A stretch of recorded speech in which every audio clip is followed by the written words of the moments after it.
Salvage, a story by user Rantarian. Chapter 57, Turnabout. Orators, Kelsey Heavy Cruiser.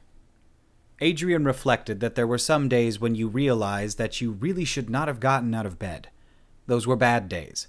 But there were other days when you come to the realization that pretty much every day of your life must have involved some sort of serious error to reach where you are now, and that perhaps the whole thing was worth a bit of a mulligan.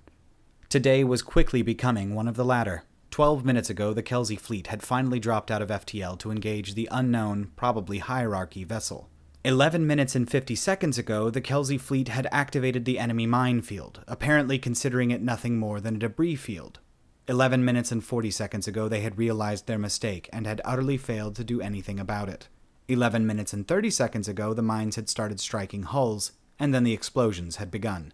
It had been a fairly intense half-minute. Prior to dropping out of FTL, Adrian had been standing in the cruiser's main disembarkation room with several dozen alien marines, and all of them were wearing combat-hardened vacuum suits. He was glad that, for a change, somebody had seen fit to provide him with some sort of armor as well, even if it was only a marginal improvement over jack shit.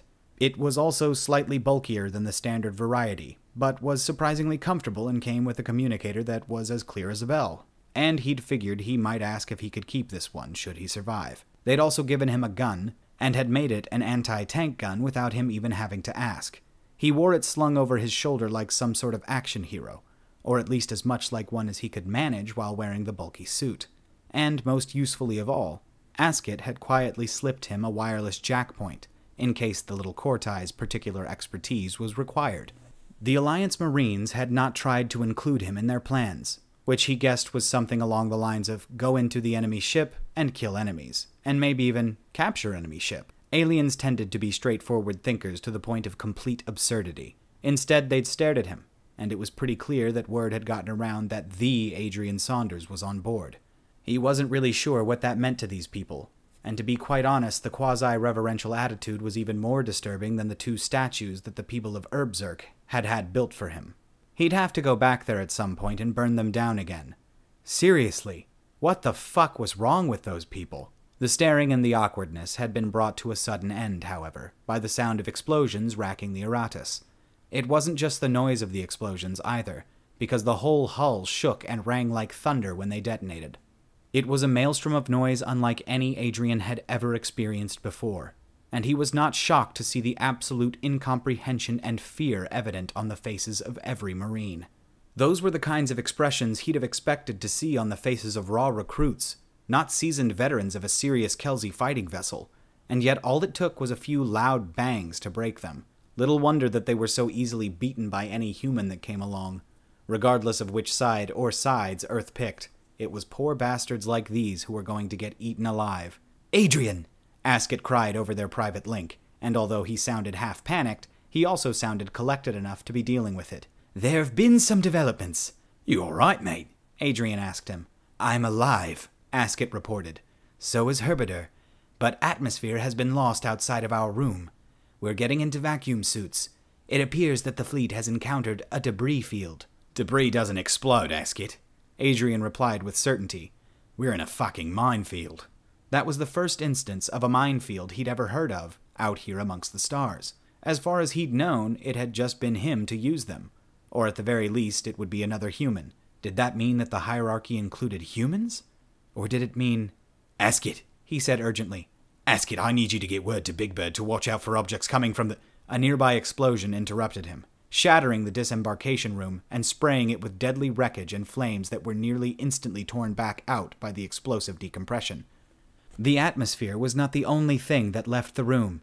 Adrian and the other Marines were torn out with the enormous rush of air, ripped from the ship with a brutal suddenness that would shatter alien bodies. Adrian blacked out.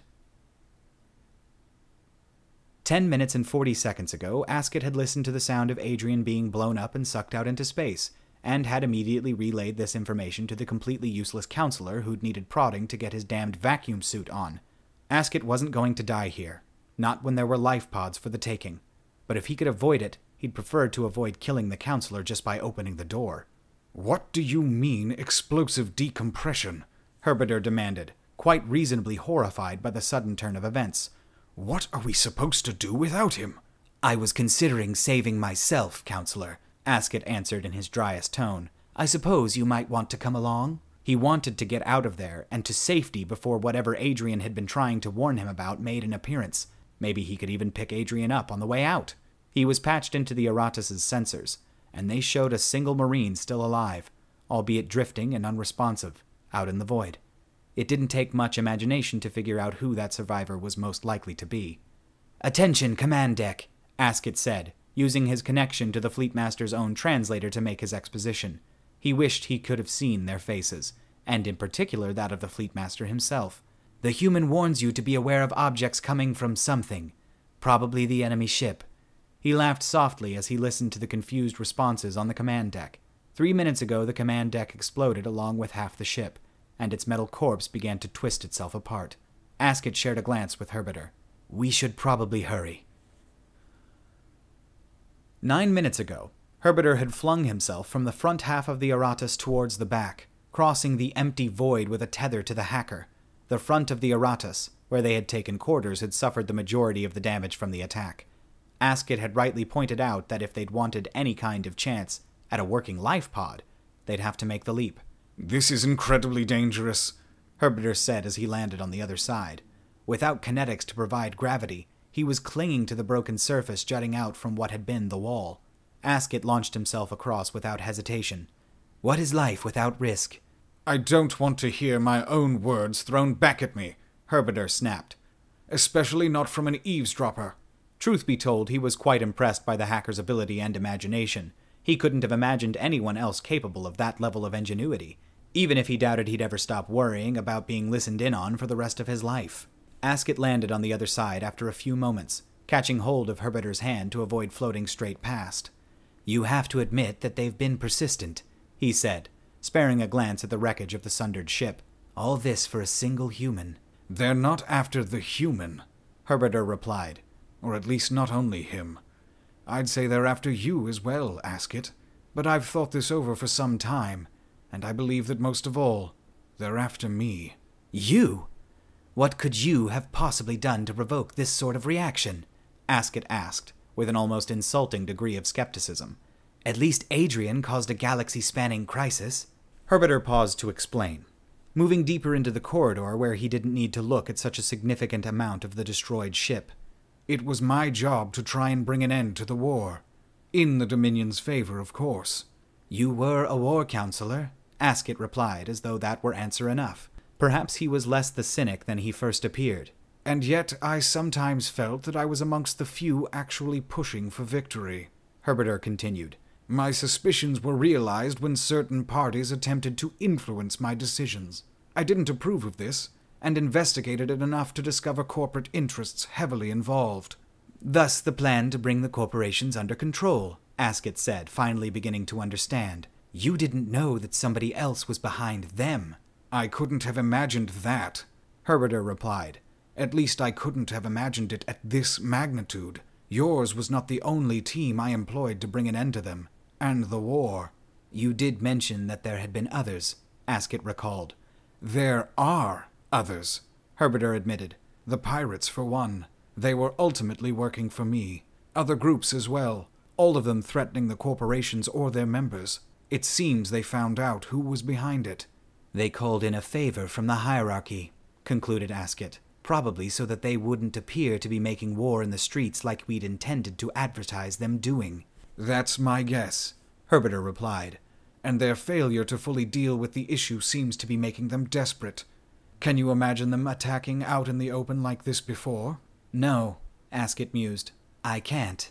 Herbiter looked down the corridor. With no power to light it, there was only darkness, and all they had was the dim light of their suit lamps. Here's hoping there's a life pod down here. Askett nodded. Here's hoping. Askett had been disturbed by the counselor's admissions, but he had to admit it explained a lot. There had been no conceivable reason for the hierarchy to keep going after them, not unless they were so childish as to worry about their wounded pride. They were worrying about their support base, about who would lend them their influence if they didn't make a show of protecting their backers. They had a motive, And it was such an everyday motive that they didn't seem half as threatening or mysterious as they had before. With that said, half of piss your pants terrifying was still something to worry about, and that meant that he couldn't be safe while Herbiter was still in his personal vicinity. For a moment he considered killing the troublesome bastard, but he'd always been more of a clever thief than a violent one, and he didn't have the stomach for it. There was also the fact that it might not necessarily assuage the anger of the hierarchy. 5 minutes ago they'd found what they were looking for. There! Herbiter called out, pointing down a side corridor. His suit lamp cast enough light for its glow to outline the reflective lines that marked an available life pod. Apparently, this section had decompressed fast enough for it to remain untouched, which was good news for Asket. He wondered, though, how many crewmen were stranded in unbreached rooms. Probably too many to really want to think about. The corridors were remarkably empty of bodies. They floated over to it, and checked it for damage and found none. It was perfect. Thank goodness for small miracles, Herbiter muttered. We're moments away from getting out of this mess. Asket followed the counselor in and began engaging the controls. "Take a seat, counselor," he said, gesturing to the comfortable recliners. "This will only take a moment." He worked quickly as Herbiter strapped himself in. FTL controls locked on for Vizan, where they'd abandoned the space station, and kinetics primed for landing. Asket activated them and then, when Herbiter was fully strapped in, exited the life pod. "What are you doing?" Herbiter demanded over the communicator. Asket? "I'll find my own ride, Herbiter," Asket replied. "It seems you're bad company." He switched off the link, stepped back, and watched as the life pod jettisoned, staring after it as the kinetic drive carried it away and a missile hit it, obliterating it in a ball of flame and shrapnel. Asket blinked. That had not been part of the plan. Shit. 3 minutes ago, Adrian had woken up to find himself hurtling through space amidst a cloud of debris heading the same way. He was spinning wildly, flailing in all directions, and discovering that he could still get nauseous. He was in a spacesuit. He did not want to throw up.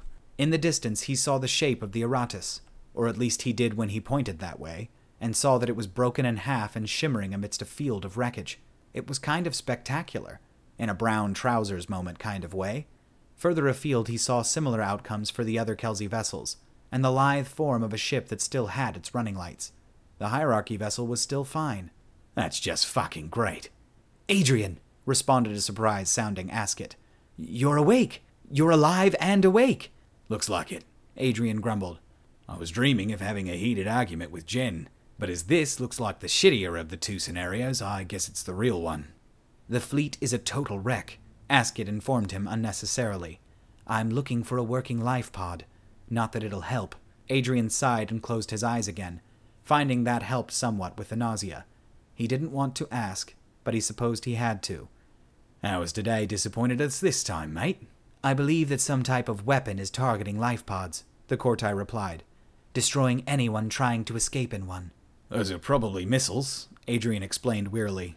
"It's like they're using the same tactics I used on the Hannes." "It's very reassuring to find out that we're up against one of your psychotic plans," Asket replied bitterly. "You'll be pleased to know that your tactics worked remarkably well." "Easy does it, mate," Adrian calmed him. "How are you guys looking?" There was a brief hesitation. "It's just me. That's how I know about the missiles." "Shit," Adrian replied. He wasn't really sure how else to respond. It wasn't as though he'd been close with the Cortai counselor, but they'd worked together and had pulled each other out of some serious shit, and that was the sort of thing that connected people, even if they didn't much care for each other's company. "How am I looking then?" he asked. "I'm getting further away from the ship." "There's nothing to slow you down," Asket explained. "You'll keep going for the rest of time, but at least you won't get hit by any missiles." Adrian frowned. "That's not very optimistic." It was probably right, though. "Listen," Adrian continued, feeling remarkably calm about the prospect of suffocation followed by drifting endlessly through space. Maybe it was shock. He had been blasted out of a spaceship after all, but it seemed more likely that he'd just stopped caring about going on. One kick too many. "Listen," he repeated. "There's got to be something you can find, something you can do. Don't give up." There was some advice from a hypocrite. "I've found another pod," Asket said with a despondent sigh. "Too damaged to move, but the sensors are working. There's probably 12 of those missiles circling this ship alone." "Pity you can't just hack them," Adrian said with a sigh. he was met with total silence from the other side. A small seed of hope dared to take root in him. Wait, can you hack them? Shut up, Askett said. He sounded busy, but he sounded excited as well. Oh yes, I can. The Kortai actually laughed, and sounded remarkably maniacal doing it. Shall we see what happens when these go back where they came from? Wait, Adrian cried out. I've got a job for one of them. There was a brief pause. What's the job? Adrian broke into a grin from ear to ear. Just a little plan I like to call Operation Strangelove. You really are a weird guy, Askett replied. Go on then. Tell me what to do. 2 minutes ago, 13 had been satisfied with his work. Very satisfied.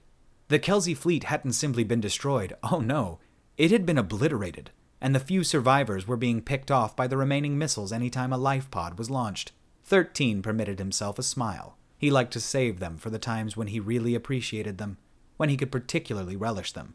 Faces may be made to convey all manner of emotion. That was the good thing about having one. But 13 had never felt comfortable about broadcasting his innermost feelings to the world. This smile was of the smug variety, and it was a good one. Today he had taken care of a threat to the hierarchy, or at least its supporters, which amounted to the same thing. He had also dealt with the human who had repeatedly outmatched Zero. That was the sweetest part of all. He couldn't wait to address the assembly, to give his first-hand account of his accomplishments and, almost in passing, mention that he had done Zero's work for him. He could imagine it now. All eyes would turn to the Kortai-bodied imbecile who'd taken them from the shadows and driven them into the light, forcing them to act like other, lesser organizations. 13 had heard that Kortai were supposed to be the most intelligent of races, but Zero certainly put that lie to rest. A contented sigh escaped his lips as he disconnected from the direct interface. It was time to let the automated systems do their work, and to enjoy a celebratory drink. 13 was not inclined to vices, but he did have a particular fondness for Deterby nectar, a special mix of various nectars from various planets, blended together in a formula of pure magic. It was the most delicious thing he had ever tasted, and he kept the special premium blends on hand for special occasions. This success certainly qualified as a special occasion, and he filled his glass to the brim with the thick amber fluid. A heady aroma rose from the mixture, almost as remarkable as the liquid itself, and he took a long sniff of it before putting the glass to his lips. This moment was, by far, the best reason to have taste buds, but it must always be relished. The sensors interrupted him as he was about to taste. Debris incoming, the ship alerted him. Its warning systems activated. Deploying kinetic deflectors. 13 frowned, bothered by the untimely interruption of his special moment. The LNA was in no danger from mere debris, and there was going to be plenty of that in the area. Disable future warnings of debris, he said, securing peace for the period of his imbibing. He took a small sip, swishing it around his mouth to properly experience all of the flavors, and the sensation sent a shiver of pleasure down his long spine. Delicious, he gasped, when the sensation subsided. That was when the explosions started. 30 seconds ago, the explosions had started. Adrian laughed madly, as did Askett, who was sitting behind him. The sight of that fucking ship taking 11 doses of its own medicine was a true joy to behold, and streaking towards the other side of the vessel, on an actual missile, where they would hopefully avoid the massive cloud of debris being ejected from the conflagration, made Adrian feel every bit like Major Kong. Except, hopefully without the dying part. I kind of wish I had a cowboy hat to wave around, he confided in Askett. You realize that doesn't make any sense to me, yes? Askett asked him. In fact, I'd be surprised if it made sense to anybody. It's a fucking film reference, Adrian told him. Dr. Strangelove. This guy rides a nuclear bomb. It's a classic. He could feel the Kortai's bored silence. You know what? Adrian asked. Don't even fucking worry about it. Already on that, Askett replied sarcastically. Is there a second element of this Operation Strangelove, or is it all about hat-waving? Simple, Adrian said with a grin. We find an airlock, you jimmy the fucker open, and we go inside. I see you've thought this through, Askett retorted. What happens when your masterpiece of a plan fails? Adrian grunted, annoyed by the natural assumption that his plan was bound to fail. Then we switch to Plan B. You hate Plan B, the Kortai reminded him, and he was right. Plan B was always the same. involving the very in-depth process of Adrian running in and killing everything. Let's focus on Plan A then, Adrian suggested. I hate Plan A, Askett told him. It feels like you've just come up with it while you've been on this missile. That was uncomfortably close to the truth. Adrian had come up with the plan as he'd explained it. You can get fucked if you think I'm going to dignify that with an answer, Askett snorted. Whatever you say, human. Alright guys, that's going to do it for this one today. We're clocking in at about 25 minutes here at the end of this one. I'm thinking it's probably going to be about 25 minutes because unlike most of the time, I did very few screw-ups this time. So I'm just going to have to listen through it. I'll probably be done in about 30 minutes. You guys are lucky because I was going to go to the gym and everything, but my wife isn't home yet, so I got to wait until she gets home. So, yeah. Anyway, guys, we've got a few more salvages before we get back to the Death Worlders again. Let me see here. I was just looking at it. Yeah, we've got 1, 2, 3, 4, 5, 6, 7. 1, 2, 3, 4, 5, 6, 7. Yeah, 7 more to go before the next Death Worlders chapter, which is called Only Human. It's a great chapter. And then there are 2 more salvage, another Death Worlders, 3 more salvage, and then salvage is done. Well, okay, salvage isn't done. There are remaining chapters, but the part that actually ties in with the Death Worlders is over. And I don't really plan on going any much further than Salvage 69, New Starts, because honestly, it kind of goes off the rails, and it's not bad or anything like that, but Rantarian hasn't updated it in years at this point, so there's not a whole lot of point to going any further than that. But anyway, guys, I'm done with my rant now, so I appreciate you being here with me today. I know your time is valuable. Enjoy all the upcoming stuff. It's going to take me a while to record because these, oh god, these Death Worlders chapters are long. But anywho's it's guys, I appreciate you once again. Thank you for being here with me.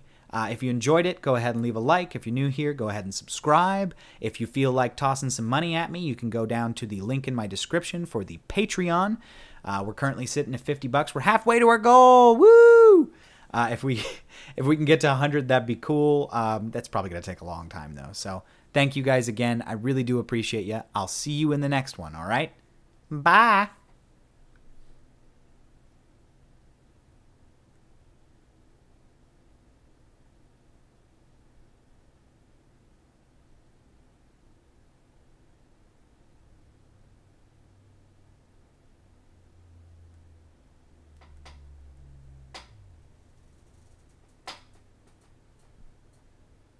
My name is Jay.